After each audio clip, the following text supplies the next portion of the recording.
Count it down. Or not. Yeah. What's up, everybody? Happy Thanksgiving. We are here, friends. We hope you are with some good people today, with some family, with some friends. Safely distanced.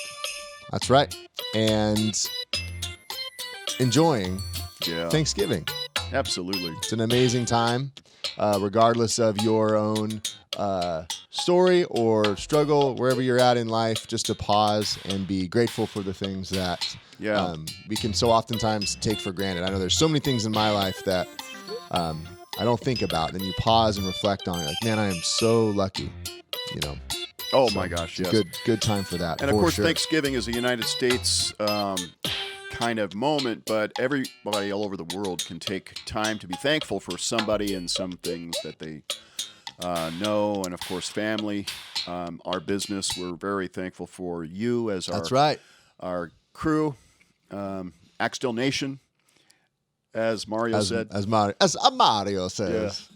Yeah. And but friends from all over the world, and we're thankful for you. And certainly, man, we have a fun little show for you. We've pre-recorded this because we are having our own Thanksgiving, as you are. That's right. So, Steve, right now, what are you doing? Right now, Where are you guys at? I'm in a secret location with secret folks. And we are at home hanging. I love surfing on the morning of Thanksgiving. Usually here in Southern California, we get good waves around this time. So probably surf this morning. And then this year, we are going to try and smoke a turkey. This is exciting. I know. So I've done a barbecue turkey before. Yeah. And we thought we'd try full smoke. Have you ever done the deep fry thing in the ground? I haven't. I've seen so many fail videos of the boiling oil. It just explodes in flames. So I don't know. We did it several years back. We did we grilled a turkey on a charcoal grill, and that was really good. That was really fun. Yeah. So smoking will be kind of the next step. So how long does that take? It's about 40 minutes a pound. So I'm doing a small turkey since it's my first time. So probably about 4 or 5 hours. Is what I'm. Wow, that is a plus commitment. several hours of me troubleshooting before the turkey actually goes on. But it's a holiday and it's a chance to do something you don't normally do, which is to cook for over 30 minutes. Yeah. And, and your kids will be gathered around and you'll be having a blast. Yeah. With, Let everyone know in the comments too. Let us know what you and your family are doing, or even drop in the comments something that you are grateful for, something that you just want to stop and recognize and be thankful. Drop that in the comments as well, and make sure to like those and just share it, because it's always good to be reminded of the things that we're grateful for. Yeah, absolutely. Well, and speaking of things that we're grateful for, boss, and the crew, the insiders have sent us some insiders. Photos. Some really fun stuff, and some of it's Thanksgiving related as well. Oh, yeah. Mm-hmm. Let's see some of the stuff that we got from the insiders. Let's start with this one. We just sent off a cool order to Aaron Sherman. Look at that. It's an Easy Talk Diva.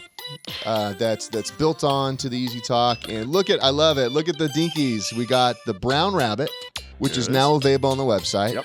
And also, I call it the Easter Bunny rabbit. Look at the pink rabbit. But it's the pink rabbit. Yeah, we got the monster there, which got some updates on the monster. Oh yeah. And of course, we got the cheetah right there. Speedo Cheeto. Got that one. Hey, here's another photo from our South African friend Carlo. This is pretty cool, Steve. So you sit on for the College of Magic. Yes. You oftentimes provide. I'm a judge. For different we're contests. Sponsor as well. Yeah. So this is a cool certificate that Carlo just got. 15 years. Look at that. Teaching and training in the College of Magic. Way to go, Carlo. Super cool. Proud of you, Signed man. by David Gore, the director of the College of Magic. Very cool. I met him one year at Magic Conference. Yeah, awesome. Very cool. Gina just posted a real fun video on Facebook. Yes. And we took this pretty cool screen grab. This is the Dinky crew at Gina's house. We got the liger in the middle. We got the cheetah. We got the lion. We got a monkey on the end, and we got The hoppin' this is rabbit. a screenshot of it. You got to go watch the whole video. It's a fun Thanksgiving video. Oh, it's so good, Gina. There they are, gathered for their Thanksgiving dinner. Love it. Let's see. We got some from our friend Lee Rademacher. Lee, hope you're doing well today, my friend. Yeah. Check Lee's collection out. So I love his Dinky tree. Look at that. It's fun seeing. Oh, actually, he's got the Dinkies and is that the Hang On Monster there? Yep. Got the Hang On Monster. You see the big lips in the background. He's got a setup, and then of course his Professor Hoot. Yep. And he's got a whole collection there. He's got the bird arm illusion. Actually, that's the Weisel owl. Oh, right. Professor Hoot is the It's the first earlier owl. one. Yeah. Yep. Here's another photo. This is from Dal Sanders. Love and this is being overrun by platypi. Overrun by platypi? Overrun by platypi. So we know what kind of pie he's having for Thanksgiving. Love it. Speaking of Thanksgiving, these were some fun photos. So we had originally had this guy, right? Oh, yes. Fred the Fried Turkey. Or Fred the Fried Chicken, either way. Yeah, sure. But in this case, it's a turkey for Thanksgiving. And, the backstory of this is really fun. So here is another photo. This was me in college. And this was one of the first years that we were making Thanksgiving away from home. So I'd sent my family a photo. I was living in Seattle, and I sent them a photo of the turkey we had made. Yeah, and it was a great-looking turkey. And, kind of the first time I'd done it on my own. And Steve sends back this photo where he put on the head. That was the first idea that I had to even make Fred. Yeah. And there is the result of the puppet that we made on the right side, of course. That's the story, and I love that because it's a reminder of our Thanksgiving. Oh, super fun. Super fun. And it's funny because a lot of our ideas start with something familiar or start with family or an inside joke or something like that. That's right. And then it develops into, something bigger or an actual product. Hey, Ryan, check out this photograph right here. This is our family. It's a Norman Rockwell composite. And check this out. Isn't that cool? Whoa. This is what we did one year to try to reproduce the Norman Rockwell picture. That's right. Here's You've the always original. been a Norman Rockwell fan. That's right. Here's the original. And then back to our family portrait. Ah, so cool. Good times. Yeah. Nailed it. Nailed it. Well, because of the pandemic and stuff, we can't all be together. But That's true. I'm sneaking away to one of the kids this year, and Ryan is with We'll be home. his family. Yeah. Yep. Be home hanging. The whole gang, we're going to be Zooming together or Skyping together, whichever Ryan prefers. I'm more of a WeTransfer guy. So A WeChat? yeah, WeChat. What's up? What's up? So yeah, man. Hey, I have an exciting announcement to make. What? The week after, Are you saying December 3rd week? the week after Thanksgiving, Which is next today. Thursday. So next Thursday. Okay. Yeah, thank you. What you got for us, Steve? Next Thursday, we are going to have a special Suzi special Dinky auction again. Another Suzi special. Yeah. And if you recall, the last Suzi special was... It was the ginger cheetah. That's right, the ginger It cheetah. was pink with red hair. We auctioned it last week. We did. Yeah. So, December 3rd, next week, we are going to be Drum roll, auctioning please. this Suzi special White Tiger. It's also my new line of cologne I'm releasing. White Tiger by Ryan. Love it. So that'll be coming up next week. So we want to see all you back here. That's after right. A you're sneak full of peek to Thanksgiving. you faithful insiders who are watching this That's it. on Thanksgiving. We know you're watching this because your family's in the other room fighting about politics, Or asleep. or someone ate all the appetizers that you wanted, and so, or they're And the football game is losing. that one uncle. Yeah, you can tell we follow a lot of Your sports. te- The your football game is losing, your guys. your football team is losing, I meant. Yeah, you're just in there watching reruns of Everybody Loves Raymond and checking in on Inside Axtell. You know how it is. But because you're watching, you got the sneak peek of the auction. You know what's coming up. Get those pocketbooks ready. Ryan's going to have a Dinky marathon in a little bit as well. Yeah. Oh, but right now, Ryan, it's Yeah. time for some chores. Dude, it's Thanksgiving. Oh, no, look, I need you to go out and find the biggest turkey. You don't have one yet? Yeah, but I want you to find one for our meal. Okay, so you're saying you have turkeys, meaning I have a lot of turkeys out there in the green barn. where? You always say it's the red barn. No. I said the red barn is the one everybody goes to. Oh, The to green- throw them off the scent of all the turkeys we have in the green barn. Well, the green barn has the cow. You've done all those chores, I assume, this morning. But the turkeys, I need you to bring back. I just need to dot some really I's and fat cross some turkey. T's. Okay. And it's in the fenced area behind the green barn.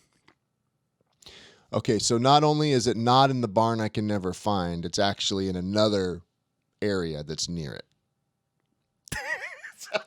It's outside of the green barn. You'll go through the green barn and into the back. 'Kay. Pass up the horses, the cows, the pigs, 'Kay. the goats, and the snakes. Go through. 'Kay. And in the My question is, can I, because it's Thanksgiving and in the spirit of Thanksgiving, yes, can I not worry about snake shucking today? yes, we can skip that today. Yes. Go find a turkey to pardon. How's that? I like that. I can do that. Like, can you do that? Okay, we'll just pardon. Well, one I'll of the tell you what. turkeys. I will look my darndest. Is there Wi-Fi out there? If I can't find it, is And there I need Wi-Fi? you to go soon. You know we have Wi-Fi out there. So I guess if I can't find the turkey, I can just hop on YouTube. Thanks, man. I'll go check it out. All right. See you, buddy. All right. And now it's time to Ask the Tiki.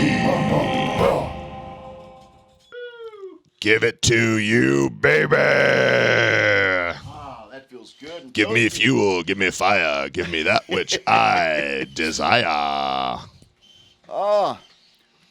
So, Tiki, and we don't have a big list of questions right now because we're Finally. pre-taping this episode. But You still use tape? we want to ask you, Interesting. what are you thankful for, Mr. Tiki? Well, of course, the Tahitian sunlight that bronzes my wood to this beautiful complexion.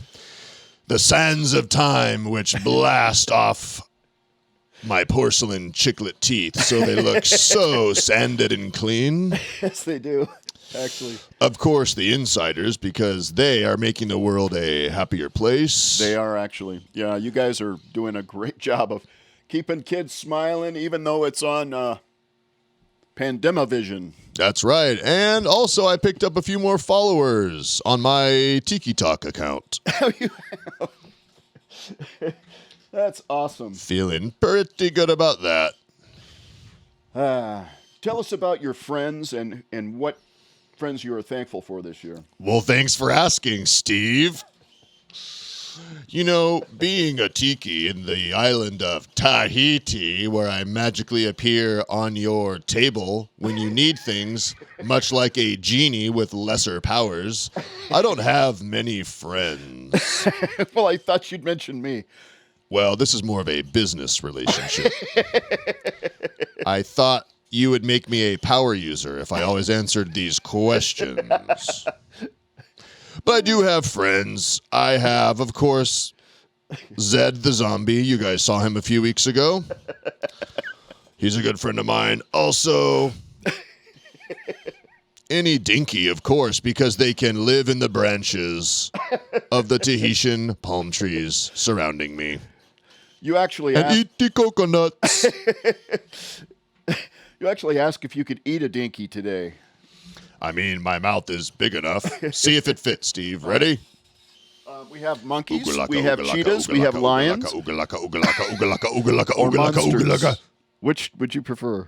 Give me a monkey, baby. All right.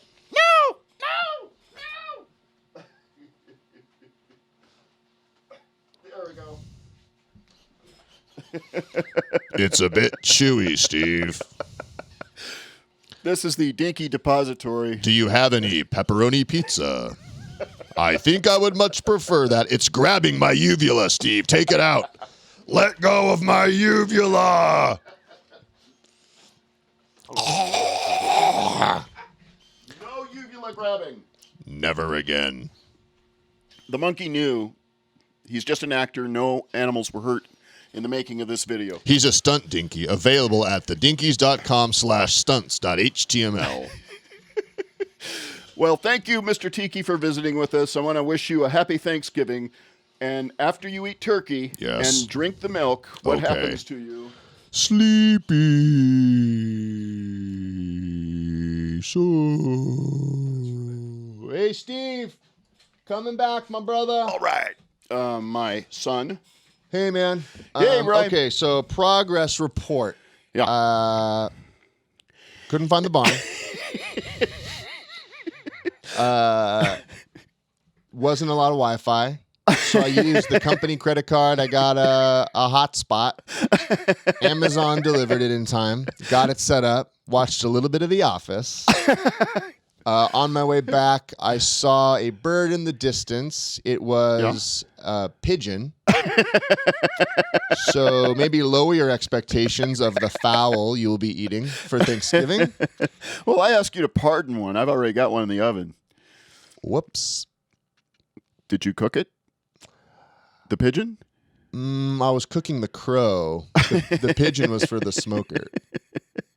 So I'll go put it back in the red barn because I can find the red barn, no probs. Well, I'm glad you're back because you've got quite a bit of show to produce here That's right. from this point. We're gonna roll an interview, and we may have some other fun things for you to take a look. So check it out. All right.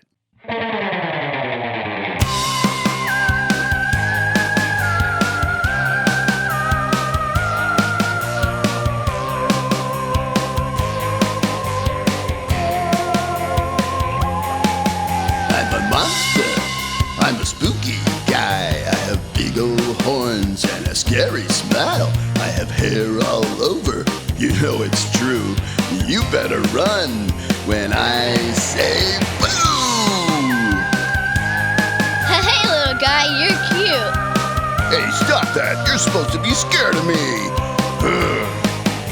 I got bad breath and I got bad teeth.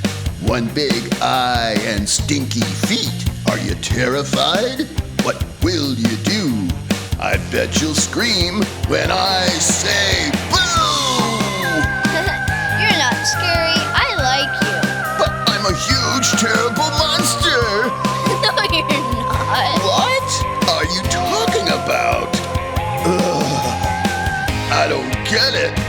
I'm all hairy. My teeth and horns should be real scary. He's not afraid, but he will be now.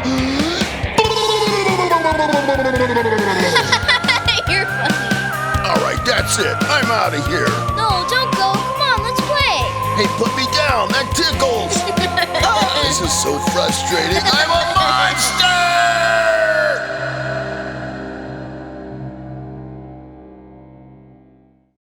I'm a rabbit and I hop, hop, hop, and my ears go flop, flop, flop. I'm a rabbit and I hop, hop, hop, all over. Oh, I'm a rabbit and I hop, hop, hop, and I'm never gonna stop, stop, stop. I'm a rabbit and I hop, hop, hop, all over. Oh, oh. Horses run in the fields all day. And the fish, they swim all around in the bay. And the birds, they fly in the sky so high. Ooh, the sky's too high for me. I'm a rabbit and I hop, hop, hop, and my ears go flop, flop, flop. I'm a rabbit and I hop, hop, hop, all over. Oh, I'm a rabbit and I hop, hop, hop, and I'm never gonna stop, stop, stop. I'm a rabbit and I hop, hop, hop, all over. Oh, oh.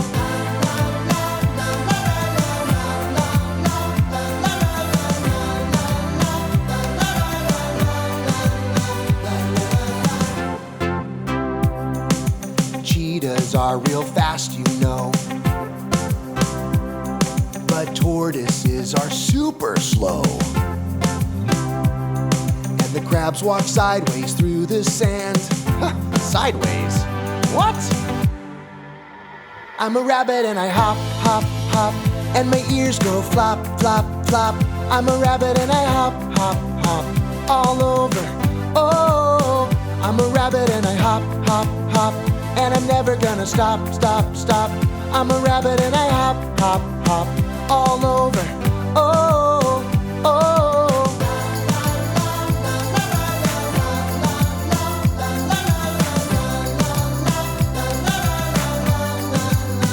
And I'm never gonna stop.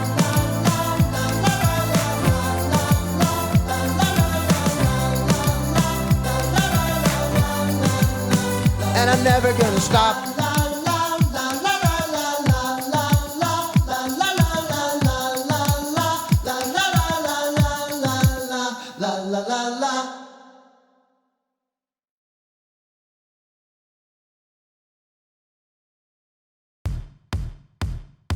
All right, everybody. I want you to move your head like this. All right, here we go. I'm the king of the jungle, I'm a righteous gent. My big old hair is the main event. I'm a whole lot of fun, I ain't no bore. You'll know what I mean when you hear me roar.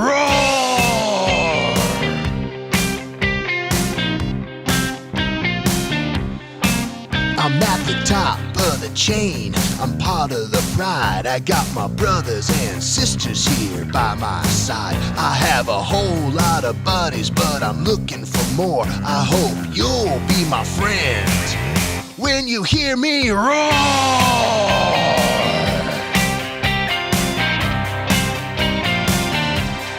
All right, shh, bring it down.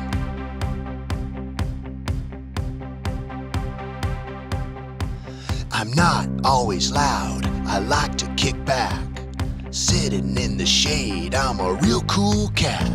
But when I hear the music, I gotta hit the floor. Come on, everybody, it's time to dance and roar.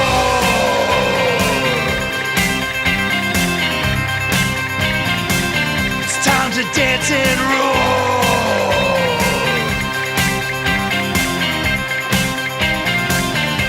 To dance and roar.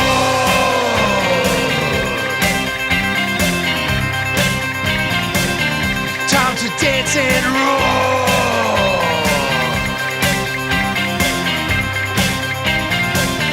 Time to dance and roar.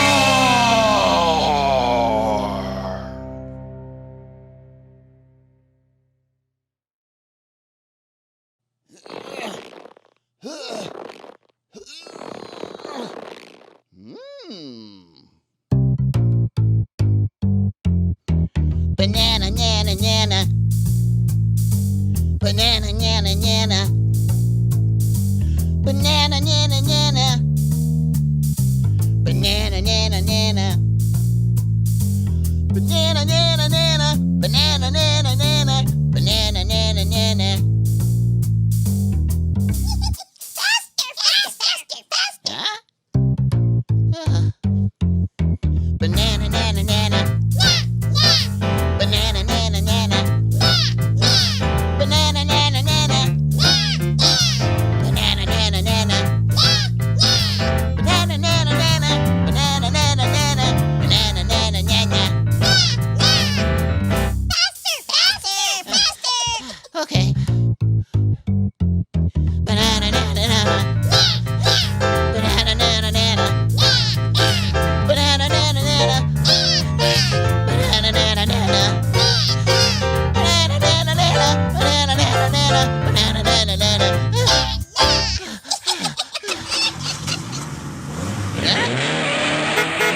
Hey, my bananas! My bananas! Hey, my bananas! Come here! My bananas!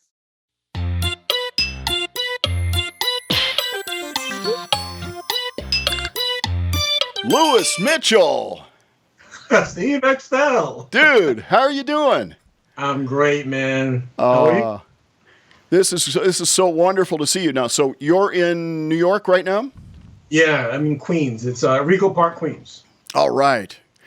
And you are the official creative director of character design For Sesame Workshop. for Sesame Workshop. Dude, that is an impressive title. And you know, people ask me all the time, "You must be so proud." I'm grateful. I had no idea this was coming. You know, I just wanted to get in there, be part of what Jim Henson started. And No kidding. I am. So how many people have that title? One. Mind blowing. Mind blowing. That's all you get. So let's back up to the beginning. How did you get interested in puppets to begin with, Louis? Man, well, Little Louie. Little Louie, that's right. Because Little Louie was watching the Ed Sullivan Show. I don't think you're too young to know about But I the Ed know Sullivan it. I know. Show. But Did you see Jim Henson come out on Ed Sullivan? yeah, sure did. I was watching. You know, the Beatles were on. You know, and the Rolling Stones. I didn't care about those guys. Yeah. But when he said, "Here come the Muppets," whatever he said, I would run to the TV and watch the segment. And and every time it was over, you know, I was not interested anymore. And this tall guy with his beard came out and shook his hand, but I didn't care. I didn't know who that was. Who's that? Yeah, who's that guy? One day, and he still had Kermit on his hand. Back then, Kermit was a lizard. He wasn't Kermit the Frog. Yes. But I said, I was 6 years old. I said, "You mean a man was doing that?" And I'm telling you, something snapped in my head that never snapped. That was the moment that made me who I am. It was Jim Henson coming out, being so generous, you know, showing something behind his. He came out with the puppet on his hand. So that was it. I was just on fire. I don't know what happened to me. I enjoyed it, but I didn't know what it was. And I was like thinking about it. You know, I would steal my sister's socks to make puppets. Then I think in 1970, he did a show called The Muppets on Puppets. Well, he did it in 69, I think, but it came out in 70. Yeah. And I'm watching it. I said, "That looks like the same man that was on Ed Sullivan." And I'm all excited because I didn't know what to do with myself. So I'm listening to everything. I'm probably drooling on the table, but I didn't care. And he's giving up all these. I said, "Man, this is amazing." So I was just that really hooked me. I was 9 at that point. Wow. Yeah. And then, you know, Sesame Street was already on, and I put two and two together because I wasn't sure if that was the same guy or not. But sure enough, it was Jim Henson, Sesame Street. And I watched the Jimmy Dean show with Ralph. Yeah. I did not put all this together, but it all turned out to be the same guy, Jim Henson. Wow. So that was it. He just, you know, in my heart, something snapped, man, and it ignited something. The whole time I was just being led to this all the time. And eventually I said, I got to get in this. Maybe even Sesame Street. Maybe I can even get on that. And it was just a charge. How old were you then when you were trying to get on? Oh, man. I think I first started trying when I was about 25 or so. Okay. And I didn't get in until I was like, well, I guess I was 32 when I first started freelancing. Wow. And then in 2000, you know, I became full time. Dude, oh my gosh! So when you were part time and you were just doing freelancing for the Muppets, were you puppeteering? Were you designing? Oh no, I was strictly doing character art. It was strictly a character art for licensing. So you started out as an artist, a 2D artist. Yep. Oh. 2D. Well, I've seen your work. It's amazing. We'll be showing a lot of these as we go along. But so that was your career before you got involved in the Muppets then. Oh no! My career started when I was 17 years old. I wanted to be a comic book artist, and there's this really famous artist. I mean, he was famous back in the 70s. Neil Adams. And he's still around still doing comic books. The guy, you know, he's like pushing 80 years old, but he still doesn't look it. But anyhow, back then, you know, he was my hero. I said, "Oh my gosh, I would love to meet Neil Adams." So I got to meet him. So he launched me. Then I became an art director at an advertising agency. Then I became the entire art department at this entertainment company. I was designing toys, designing puppets. Oh, that's awesome. Doing the animation. I mean, the works. It's always been playful. Your art has always been playful. Yeah, whimsical. Yeah. I never stopped being 6 years old, man. Yeah. Still there. God, I love it. I love it. Well, you know my story, but to fill in our viewers, there was a connection coming. There was Lewis Mitchell and Steve Axtell, and we kind of connected one day. And leading up to that, I have a very similar background story as what you're talking about, in that I was doing puppets in our church programs and stuff, and had seen Sesame Street for the first time when I was 13 years old, 12 or 13. And I was at my aunt's house, and she had it on. She goes, well, this will be easy for the kids to watch. So she turned it on and walked out of the room, and I was mesmerized because I grew up on Kukla, Fran, and Ollie and puppets that came out of a window, you know. They just popped in and out of a window, and that's what puppets were. Well, Jim Henson blew my mind because I saw puppets walking around as if they were people on sets. And it took it out of the TV set was the window. That was the Palladium. And so just like an actor walking around, and it totally freed my mind. So I had that eureka moment too with Jim Henson, and it blew me away. So I was totally inspired by Jim Henson. I'm going to tell my story because it leads into your story with me, and one of the things that we'll talk about. And that was that my mom sent a newspaper article of me with the Muppets, as you know, that I had made. I had cut out. I heard that Jim had made Kermit from his mother's jacket, so I made Oscar from my mother's bathroom carpet. I had, you know how a little kid does, and I copied, and I made Oscar, and then I looked, and I made Kermit, and I made Ernie, and a few other characters. And we use these in our church programs. Well, there was a newspaper article. My mom sent that in to Henson Associates, and I heard back from, I always think it's Jim, but it's his legal department, and it was saying, Steve, you have a lot of talent. Jim would like you to pursue finding your own look as a designer, not using the term Muppets, because it was Steve Axtell and his Muppets. Of course, everybody, if you recall, in the 70s, never had puppets. They had Muppets. Everybody had Muppets everywhere. It was all Muppets. And so it just was the absolute craze and took over. Well, it stopped me in my tracks, man. I tell you, at 14 years old, I was told by my idol, Jim Henson, to find my own look as a designer. And so I began my quest. So as I did that, then I got started in my business, and I had my own look, my own designs, and really kind of made sure I distanced myself from the look of the Muppets my entire career. And I think that's what's helped me find who I am. And so going back in your history, tell me about how you first heard of us, and we'll pick up on your other story. I just want to connect the dots here. Yeah, sure. So a friend of mine who knows how much I love the Muppets, but I always feel that people, I won't say they disrespect, but copying the Muppets, to me, it's like Jim Henson did that. Don't keep making more Muppets. Yeah. And again, I mean, it's a skill, it's a beautiful thing, but I feel like it shouldn't be like that. If you're going to do something, you should do your own. So this friend of mine, she's a really sweet lady, she sent me a video and said, Louis, you have to see this guy is making gorgeous puppets, but they don't look anything like Muppets. I said, yeah, I got to see this. Oh. So I opened the video and I watched the platypus. Oh. And there he is.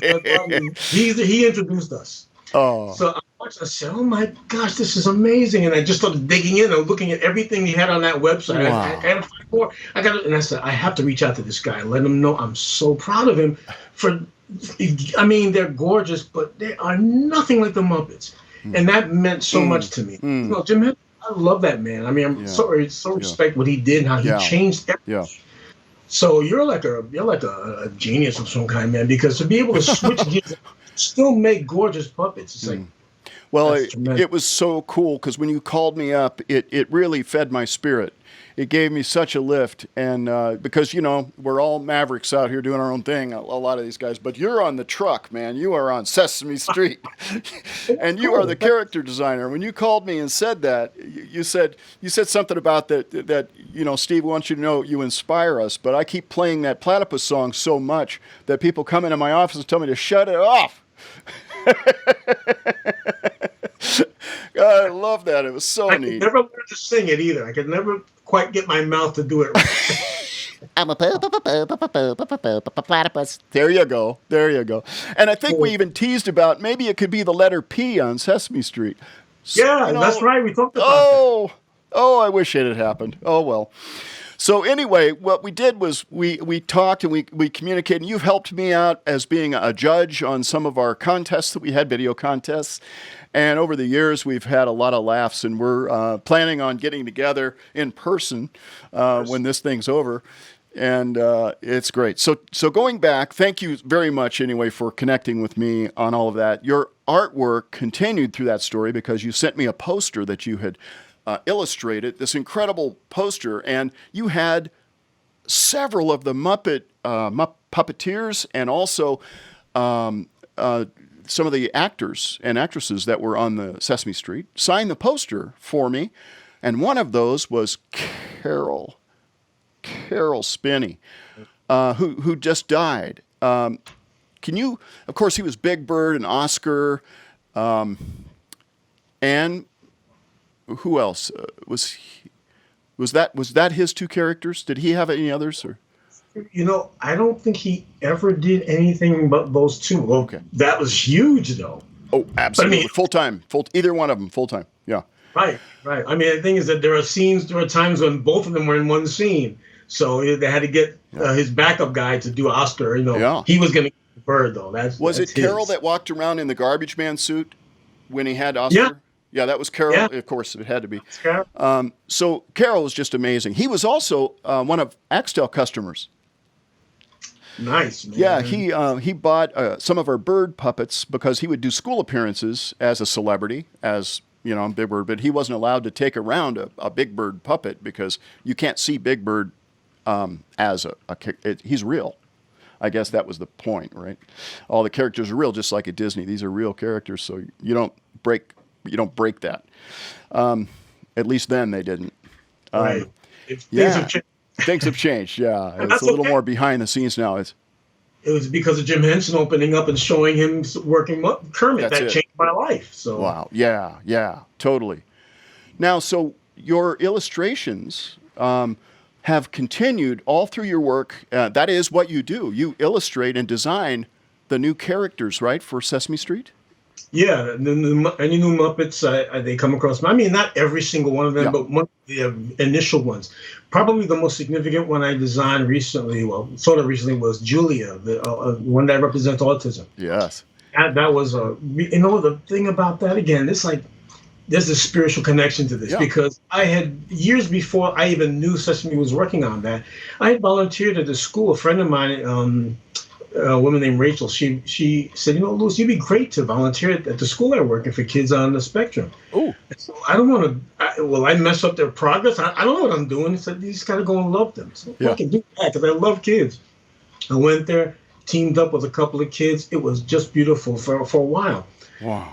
And a few years later, they come to me and said, Louis, we've been working on this project for a long time. For autism, an autism initiative, and we need a new character, not a Muppet. It's just going to be in a book. So I said, "Oh, that sounds great." So they gave me the assignment to design it, and I said, "Look at that! That's why I had no idea."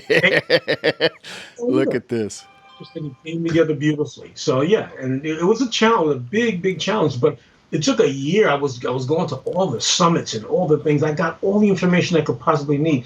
That to me was probably the most ideal process of designing a character. Oh yeah. Because to be in on all the meetings, to meet with the families. I worked with the kids in their homes, at the school. I put all that stuff into designing Julia and her whole family too, except for the dog. I didn't design Rose, her doggie. Okay. Brother, her mom, her dad. Oh, that's so cool. So a couple stories to follow up on that. I met the puppeteer. What's her name? Stacy. I met Stacy and at Terry Fader's 20th anniversary at the Mirage. Boy. And Terry called me and said, "Hey, could I go over to Sesame Street?" And I hooked him up with you. Thanks for on that, one of the visits. Yeah. But I met her there, and we talked for a long time about this character, Julia, and Julia. Yeah, Julia. And I got to tell her what you may not know is that before I started my business full-time, I worked in autism. I worked in the state of California in autism. That's what I did. I worked as a psych tech. Yeah. So look at that. How cool is that? And we saw children speak for the first time using puppets in some of that. Really interesting. Autism is fascinating. And it's really neat that you could be connected in that. So Julia is probably one of the most notable designs that you've done as a Sesame Street designer. Yeah, probably the most, because it's such a huge initiative. It's really been helpful. The community has reached out to us to let us know how. I mean, of course, nothing's perfect, but the degree of effectiveness we've had with her is tremendous. That's why they say we need her family too. So one thing I'm really curious about, Louis, as you go into the mode of being a designer of characters, I am also. So I'm very interested in tapping into your mind and your mystique. How do you approach character design? I know you've developed curriculum even around such a thing. Yeah, sure. Well, the whole thing is I never think of them as characters. They're my friends. They're my friends. Even when I'm about to design them, I say, there's a new friend I'm going to meet. I have to see who they are and what's going to happen. Now, again, if I'm designing my own characters, I go through this whole deep process of thinking about them and writing and sketching and things like that. But I taught character design at the School of Visual Arts, and I taught the most important thing of anything is your story. Your character come out of the story. As a matter of fact, the character is almost effortless if you have a strong enough story. And you start with this. You start with your idea. Well, what is it I want to say? What do I care about? Okay, now I know what I care about. I want to tell a story. Now, what kind of story would I tell? All right, I have a kind of an idea. Now, what kind of a character is going to help me tell the story? So again, you're thinking more about it as an organic entity that's going to help you tell your story. Like, I got to tell this story, so this friend of mine is going to help me tell the story, whether it's tragic or whether it's funny, whatever it is, So it really is not. It's all emotional for me. Even drawing. I mean, of course, you have to learn techniques and things like that. But when it comes down to creating an entity, my favorite story about this is, Bill Watterson. Calvin and Hobbes, to me, is the greatest comic strip of all time. Not taking nothing away from Charles Schultz. I love the man, love Peanuts, but Calvin and Hobbes is it for me personally. It rocks. And the 10th anniversary book, I was reading it, saw the back somewhere. He says, he doesn't even write the strip anymore. He just creates a scenario, and Calvin walks through it. And he just kind of like a witness watches Calvin go through it. That is exactly, and when I heard that from Bill Watterson, I said, man, that's exactly how I feel about the characters. Whether I'm doing a photo shoot, whether I'm designing characters, they are alive to me, and that's really what it is. They're all alive. They're not. Wow. You know why I feel the way? Because like I see kids outside. They have an Elmo doll. Yeah. That's not an Elmo doll to them. That's Elmo. That is him. Yeah. So that's the connection I make. I said, no, they're not dolls, they're not toys. They're my friends. And I said this at a meeting one time where we're teaching artists from all over the world, and I got to talk about my point. I said, I don't teach how to draw them. I teach you to respect who they are and how to communicate through them. So I said, because they tell me, like if I'm directing a photo shoot, I don't decide what I want to do. I get a list, and then I wait for the Elmo or Cookie Monster to let them tell me what they want to do with the prop or what they want to do with the situation. And Steve, it's been like this from day one. The minute I didn't know, it's just that because I love them, they are in my heart. They're in me. So you're involved in all those photo shoots that we see in Life magazines and. Oh yeah, I direct all those photo shoots. Do you? So you've got to have some funny stories. Do you work? Are they posed or are they posed puppets, or do you have puppeteers inside them? Well, no, we can't use puppeteers. That's why Jim Henson started the whole thing about armaturing puppets, because, puppeteer holding a puppet up. If it was moving, it's one thing, but to hold it up still, and if you have more than one, they both have to look in the camera, or they look just. Yeah, so come on. It's been a tremendous ride, man. I have a ton of stories. Probably my favorite part of that whole thing is I still get, even though because of the whole situation that's going on right now, I haven't seen him in a while, but I still get to work with the photographer that Jim Henson handpicked. His name is John Barrett. Wow. The Muppet photographer, man. I love the guy, good friend, really gifted guy. And the thing is that, I mean, the stuff he brings, because again, he was hanging out with Jim Henson. Jim Henson's I could go on and on about that, man. But that's my favorite part of the whole thing is when I get to work with the guy that established all the looks and the photography style for the Muppet. Yeah. Oh, they were classics. So that he did all those Miss Piggy shoots that were so famous back in the day. And since you're on the inside of this whole thing, I know that the transition went from PBS to HBO. How has that transition been with Sesame Street? Well, I guess you can call it a transition, but we're still on both. We're just that the deal was originally that we would be on HBO, and I believe it's 8 months later they start airing those same episodes on PBS. Oh, okay. So yeah, we're in both places, which is nice. Yeah, I'm sure that's helped things on the corporate side as well, I would imagine. Do you have any nice anecdotes from your work there with any of like Carol Spinney or any of the people that we would know, Bob, Maria? Yeah, I mean all of them. You must have so many behind the scenes stories. Yeah, but I'll tell you one thing. There's one moment, I think either the 40th or the 45th anniversary, we started doing behind the scenes. Like they started saying, you know what, let's show people. And I was all about that because that's what turned you on. Yeah. Yeah. So I went ahead and I was involved, and they knew, like I was asking, they knew I was really close to Jerry Nelson. Yeah. And with Carol Spinney. So they asked me, hey, because Jerry Nelson didn't want to do the video because he said, you know what, they want to have this in perpetuity, and I don't feel comfortable about that. So they asked me to talk to them about it. So I said, hey, Jerry, you know what, blah, blah, blah. He explained to me very calmly, very nicely. He was really upset because, no, how could you ask me to do that? But, he was so sweet to me, man. But with Carol, there was a moment when they asked, Carol, we need to do an interview with you for behind the scenes. Would you mind? And, of course, he was the most generous guy. Yeah.